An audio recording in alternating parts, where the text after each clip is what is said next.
métal précieux et inestimable qui a pu causer la perte de nombreuses personnes, mais aussi les sauver et les rendre immensément riches. Aujourd'hui, parlons du mithril. Du mithril, aussi légère qu'une plume et aussi dur que les écailles d'un dragon. Le nom mithril est composé de deux mots en sindarin. Mith, voulant dire gris, et ril, signifiant scintillant. Alors littéralement, gris scintillant. Le mithril était un précieux métal d'une belle couleur argentée, plus résistant que l'acier, mais beaucoup plus léger, extrait par les nains dans les mines de Khazad-dûm et qui pouvait être battu, forgé et poli sans être affaibli ou terni. Le mithril, également connu sous le nom de vrai argent ou argent de Moria, était admiré et chéri par toutes les races et spécialement les elfes. Les hommes l'appelaient argent véritable, tandis que les nains ont un nom qu'ils ne disent pas et l'aimaient par-dessus tout. Le mithril était extrêmement rare à la fin du Troisième Âge, car on ne le trouvait qu'à un seul et unique endroit en Terre du Milieu, à Khazad-dûm, la Moria. Non qu'il n'y ait vraiment qu'ici, mais aucune autre mine en Terre du Milieu ne rapporte l'extraction de ce métal si précieux. Peut-être simplement les gens n'ont pas créé de mine au bon endroit, qui sait. Une fois que le Balrog a détruit la ville des nains, la seule source de minerai de mithril a été tarie. Avant l'abandon de la Moria par les nains, alors qu'il était encore activement exploité, le mithril valait 10 fois son poids en or. Après l'abandon de la Moria par les nains et l'arrêt complet de l'extraction du précieux métal, il est devenu inestimable. Bien que nulle autre mine n'ait été découverte en Terre du Milieu, comme je le disais avant, il existe des indications selon lesquelles on en aurait trouvé également à Númenor et à Man. Cependant, la quantité n'est pas connue. L'unique veine de mithril des monts brumeux, donc, a fait la richesse des longues barbes. Les Gwaith y Myrdain, les elfes de Celebrimbor, s'installèrent en Eregion par convoitise à peine masquée pour cette veine de minerai et créèrent des objets en mithril grâce au commerce avec les nains de la Moria. L'un des 3 anneaux de pouvoir, Nenya, était en mithril. Les Noldor de l'Eregion en ont fait un alliage appelé Ithildin, l'étoile lune, qui était utilisé pour décorer les portes et les portails. Il n'est visible qu'à la lumière des étoiles et de la lune. Les portes de Durin portaient des motifs incrustés en Ithildin, tracés par Celebrimbor lui-même. L'étoile d'Elendil était une gemme sertie sur un filet de mithril qui était un héritage des seigneurs d'Andunier de Númenor. Raison pour laquelle on imagine sans peine que du mithril ait été trouvé sur l'île, entre autres. Après la chute de Númenor, la seule source de mithril était la Moria. À Gondor, les gardes de la citadelle de Minas Tirith portaient des casques en mithril.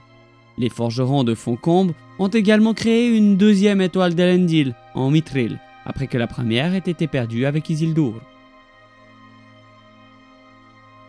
Dans la Moria, la veine de mithril atteignit Barra-Zimbar, l'une des montagnes de la Moria, où les nains l'exploitèrent, et vers 1980 du Troisième Âge, ils libérèrent le Balrog, démon des anciens jours, qui détruisit le royaume des nains.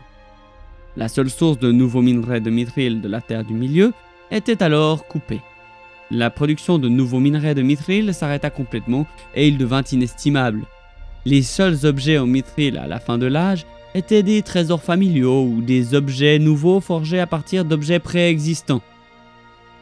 Les casques en mithril, portés par les gardes de la citadelle, étaient considérés comme des objets hérités de la gloire des temps anciens et leur valeur était un miroir de l'ancienne valeur et puissance du Gondor. Pendant la guerre de l'anneau, Arwen prépara pour Aragorn une bannière portant la livrée d'Elendil en mithril, pierres précieuses et or. Aragorn l'utilisera pendant la bataille des champs de Pelennor pour annoncer le retour du roi.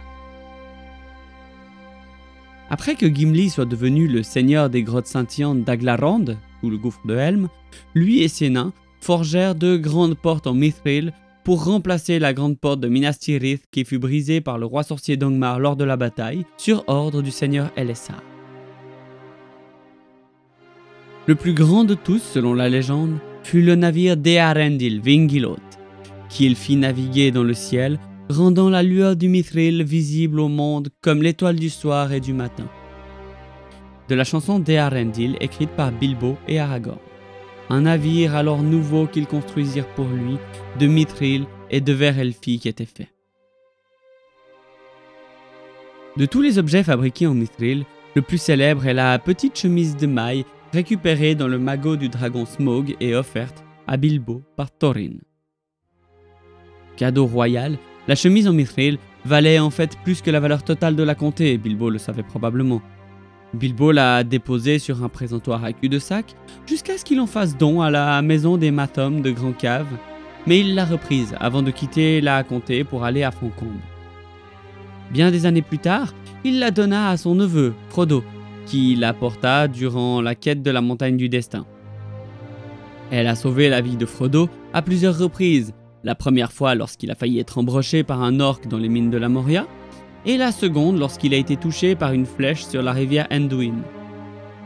La côte de maille a ensuite été prise par les orques qui ont capturé Frodon et Sam dans le col au-dessus de Cirith Ungol, et ensuite transmise au Seigneur des Ténèbres à Barad-dûr.